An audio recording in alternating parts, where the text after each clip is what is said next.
नाज़रीन programme Larkana bureau time में हाज़िर आहियूं। जी तो कोरोना वायरस की जेका टीं लहर है वह ख़तरनाक हद ताईं जेको आहे वधी रही आहे। इन हवाले से लाड़काणी की जेका सूरत हाल आहे उहा भी इंतहाई जेको आहे गिणती जोगी आहे। तो हिते रोज़ जेके आहिनि 2 खां 3 माण्हू जेके आहिनि कोरोना वायरस सबब फोत थियनि था। ऐं जेका ICU आहे कोरोना वायरस के हवाले से जेका हिते लाड़काणे जे CMC हॉस्पिटल में क़ाइमु कई हुई आहे, उनमें तक़रीबन जेको आहे सो 30 खां 33 जेके मरीज़ आहिनि उहे हिन वक़्त बि जेके आहिनि उहे दाख़िल आहिनि, जंहिंमां 25 जेके आहिनि ICU में जेका, छाकाणि त जेका ICU आहे उहा 25 बेडेड ते मुश्तमिल आहे। ऐं उन खां पोइ USD जेको उन्हनि जो जेको ॿियो यूनिट जेको क़ाइमु कयो आहे कोरोना वायरस के हवाले सां, उते बि जेके आहिनि काफ़ी मरीज़ दाख़िल आहिनि। त हाणे जेका सूरत हाल इन हवाले सां आहे उहा काफ़ी गंभीर आहे। रोज़ हिते फोतकियूं थियनि थियूं ऐं तक़रीबन 1 हफ़्ते जे दौरान 15 माण्हू जेके आहिनि उहे लाड़काणे जे अंदरि फोत थिया आहिनि। ऐं अहिड़ी तरह ॿियनि शहरनि में या लाड़काणे सां गॾु जेके ॿिया ज़िला आहिनि जंहिंमें कंबर शदाद कोट आहे, उनमें बि काफ़ी जेका आहे क्रिटिकल सूरत हाल असांखे नज़र अचे थी। रोज़ जेके आहिनि केसिस वधनि था ऐं हिते त तक़रीबन जेको अनऑफिशियल रेशो आहे कोरोना वायरस जे वधण जो उहो 28% खां बि वधीक चयो वञे थो, पर जेको ऑफिशियली ॿुधाइनि था उहो 6 खां 8% आहे। पर जेको असां वञी जेको आहे सर्वे कयूं था या जेके मुख़्तलिफ़ माण्हुनि सां मिलूं था या डॉक्टरनि सां असांजी ॻाल्हि ॿोल थी आहे, त हीउ जेको रेशो आहे इहो 28% ताईं जेको तमामु हिकिड़ो ख़तरनाक आहे। हाणे इन हवाले सां जेके SOPs ते अमल करण जी ॻाल्हि थिए थी उहा बि जेको आहे सो न पई थिए ऐं उन में तमामु घणी रश आहे, छाकाणि त ईद जो बि हिन वक़्तु टाइम आहे। उनखां पोइ जेके बाज़ारूं जिन टाइमनि ते खुलनि थियूं पियूं त उते माण्हुनि जी तमामु घणी रश जेका आहे उहा थिए थी ऐं माण्हू हिक ॿिए में ॼण त उथियल रहनि था, बाज़ारूं भरियल आहिनि ऐं मास्क माण्हुनि खे समूरनि खे पातल कुलनि ऐं उन्हनि खां पोइ जेको आहे सैनिटाइज़र वग़ैरह नथा यूज़ कनि। त हिकिड़ी इन हवाले सां बि परेशानी वारी ॻाल्हि आहे त इहे केसिस जेके आहिनि अञा वधीक थी सघनि था या ख़तरनाक सूरत हाल थी सघे थी, या कोरोना जो जेको टियों लहर आहे उनमें जेका चई वञे थी त उन्हनि जेका शिदत आहे उहा तमामु घणी हद ताईं जेको आहे माण्हू खे डैमेज करे थी ऐं उनखे तमामु घणो नुक़सानु ॾिए थी। त हाणे इहे सभु शयूं माण्हुनि खे बि जेको आहे ज़रूरु ॿुधायूं वञनि थियूं। ज़िले इंतिज़ामिया बार बार चए थी, पुलिस उन्हनि खे सम्झाए थी, रोड रस्तनि ते उन्हनि खे माण्हुनि खे मास्क वग़ैरह बि ॾिना वञनि था, पर उनजे बावजूदि बि जेको शौरी तौर ते माण्हुनि में इन हवाले सां का हिकिड़ी ॼाण हुजे त हू पाण जेको आहे जॾहिं घरनि खां निकिरनि त मास्क पहिरनि, पंहिंजे जेको आहे घर वारनि खे इहा तलक़ीन कनि, उनखां पोइ पंहिंजनि बचनि जी जेका हिफ़ाज़त कनि। त इहा सूरत हाल हिकिड़ी ॾाढी जेका आहे ॾुखी असांखे नज़र पई अचे। ऐं ख़ासि करे लाड़काणो इन हवाले सां जेको आहे सो कोरोना वायरस जे हिट ते रहियो आहे। ऐं उनखां पोइ काफ़ी जेके आहिनि हिते डेली जंहिं तरीक़े सां जेके आहिनि माण्हू जेके ICU में दाख़िल आहिनि या मुख़्तलिफ़ इस्पतालुनि में दाख़िल आहिनि उहे फोत थियनि था।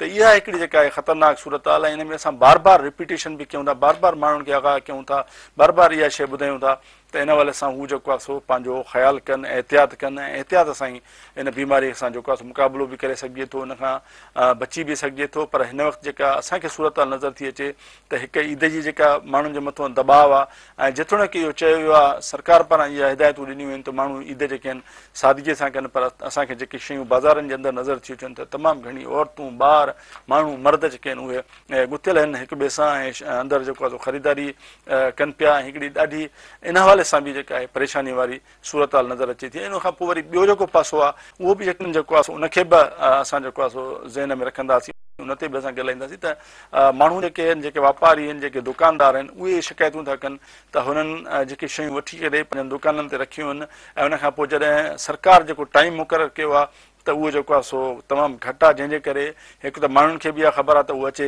दुकाननि ते जेको आहे सो रश कनि था ऐं उनखां पोइ हू जेको आहे सो जंहिं तरीक़े सां SOPs ते अमल कराए सघनि उहो नथो थिए। उनखां पोइ वरी जेको मुआशी इशू आहे माण्हुनि जो ज़ाहिर आहे, माण्हुनि जो रोज़गार आहे इन हवाले सां ऐं उहे सम्झनि था त असां जेको आहे सो इन तरह सां ई पंहिंजो गुज़र सफ़र करे सघूं था। असां कोशिशि कंदासीं त कंबर शदाद कोट ज़िले खे बि फोकस कयूं ऐं गॾोगॾु लाड़काणे जी जेका सूरत हाल आहे उहा बि असां पंहिंजे रिपोर्टर सां ॻाल्हाईंदासीं, उनखे वीडियो लिंक ते वठंदासीं त उहो बि असांखे जेका आहे लाड़काणे जी सूरत हाल ॿुधाईंदो।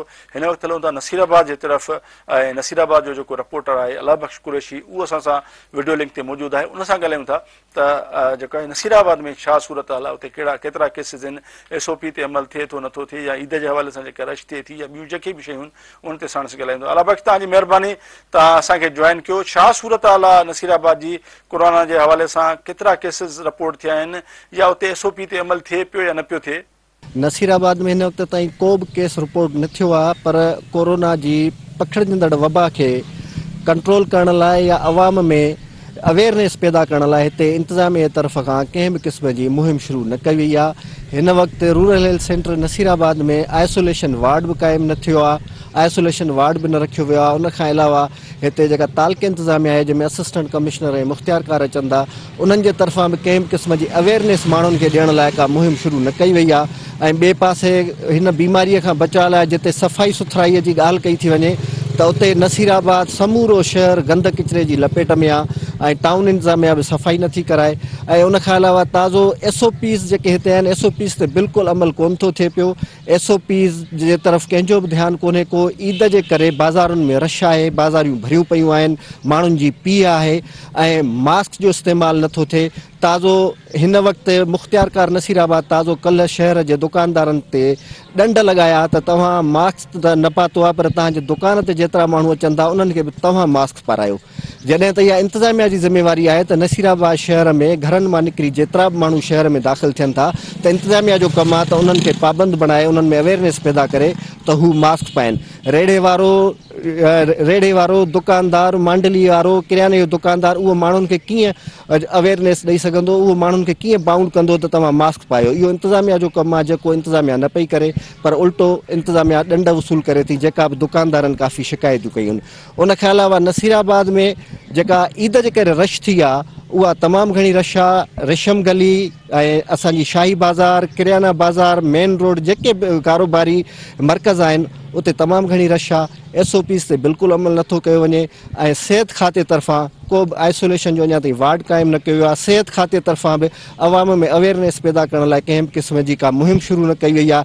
ताज़ो असां ॾिठोसीं त SSP लाड़काणो माण्हुनि खे मास्क ॾिए पियो ऐं उन्हनि खे मास्क पाराए उन्हनि खे इहा हिकिड़ी अवेयरनेस ॾिए पियो त तव्हां मास्क पाए पोइ शहर में अचो। पर नसीराबाद में हितां जी तालुके इंतज़ामिया तरफ़ां या हितां जी हेल्थ इंतज़ामिया तरफ़ां इन क़िस्म जी का बि अवेयरनेस शुरू न कई वई आहे ऐं SOPs जो को बि हिते नालो निशान कोन्हे को। पीउ मौजूदु आहे, रश मौजूदु आहे, इन खे कंट्रोल करण लाइ को बि तयारु कोन्हे। बाक़ी शाम जो 6 वॻे शहर खे बंदि करायो वञे थो ऐं शाम जो 6 वॻे रोज़ानी जे बुनियाद ते शहर लॉकडाउन थिए थो। जी अच्छा, इन में जेको वैक्सीनेशन थिए पई ज़ाहिर आहे हिकिड़ो त उहो पासो बि थिए थो, ज़ाहिर तव्हांजा जेके माण्हू वैक्सीन कराइनि था। ऐं उन खां पोइ ॿियो जेके हिते तव्हां चओ था केसिस रिपोर्ट न थिया आहिनि, जेके असांखे रिपोर्ट आहे हिते काफ़ी केसिस आहिनि जेके रिपोर्ट थिया आहिनि ऐं उहे पोइ माण्हू जेके रेफर थिया आहिनि लाड़काणे जे हॉस्पिटल में। मतिलबु त कोरोना जेका आहे नसीराबाद में मौजूदु आहे ऐं काफ़ी माण्हू हुन में इफेक्ट बि थिया आहिनि, पर उहे माण्हू छाकाणि त उते जेको आहे को सेंटर या अहिड़ी का अस्पताल कोन्हे त उहे लाड़काणे जे हॉस्पिटल में अचनि था। ऐं काफ़ी जेके डॉक्टर्स असां उन्हनि सां ॻाल्हि ॿोल कई आहे त काफ़ी ॿाहिराड़ी जा जेके माण्हू हाणे हिन में मुतासिर थियनि था। त हाणे इन हवाले सां उते जेको अवाम जो रिस्पॉन्स आहे उहो तव्हां जीअं ॿुधायो था त न आहे, त उन्हनि खे आख़िर जेको आहे सो इहा ॻाल्हि सम्झाइण जे लाइ जीअं तव्हां चओ था, पर उहे पाण बि त जेको आहे सो इहा ॻाल्हि सम्झी सघनि था न, इंतज़ामिया केतिरो उन्हनि खे सम्झाईंदी। हा जी, ॾिसो न हाणे ज़फ़र साहिबु जेको वैक्सीनेशन जो अमल आहे हिते हाणे माण्हुनि खे वैक्सीन लॻाई पई वञे ऐं रोज़ानी जो बुनियाद ते काफ़ी शहरी वञनि था जेके वैक्सीन लॻाए था अचनि, उहो सिलसिलो हिते हलंदड़ आहे। उन खां अलावा जीअं तव्हां चओ हिते केस रिपोर्ट थिया आहिनि त अॻ में नसीराबाद में टेस्टिंग थींदी हुई, कोरोना जी टेस्ट थींदी हुई जंहिंमें ख़बर पवंदी हुई त हिते केतिरा केस रोज़ रिपोर्ट थियनि था, पर हिते हाणे टेस्टिंग प्रोसेस आहे ई कोन नसीराबाद में।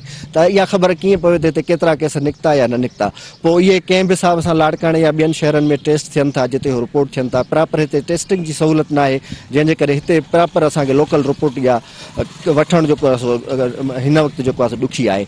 ऐं उन खां अलावा जेसीं ताईं अवाम जो तालुक़ु आहे त अवाम में अवेयरनेस लाइ त उहे पाण मास्क पाइनि, उन जा पाबंद बणिजनि त असांजो अवाम जेको आहे उहो मास्क पाइण या SOPs ते हलण जो शुरूअ खां क़ाइल कोन्हे। 2019 जी जेका कोरोना हुई, 20 में कोरोना हली ऐं हाणे 21 में हली रहिया, त तव्हां ॾिठो हूंदो त ओवरऑल पूरी सिंध में बल्कि असांजे पूरे मुल्क में SOPs ते अवाम हलण लाइ तयारु कोन्हे, जिन खे हलाइण लाइ पुलिस खां मदद वरिती थी वञे या ॿियनि जेको आहे सो फोर्सिस खां मदद वरिती थी वञे, जंहिंखां पोइ असांजो अवाम SOPs ते अमल करे थो। तंहिं करे हिते बि SOPs ते अमल कराइण लाइ जेसीं ताईं मुख़्तलिफ़ फोर्सिस खां मदद न वरिती वेंदी तेसीं ताईं अवाम खे SOPs ते आणणु तमामु मुश्किल थो नज़र अचे। वॾी महिरबानी अलाह बख़्श, तव्हां पंहिंजे इलाइक़े जी सूरत हाल खां असांखे आगाह कयो।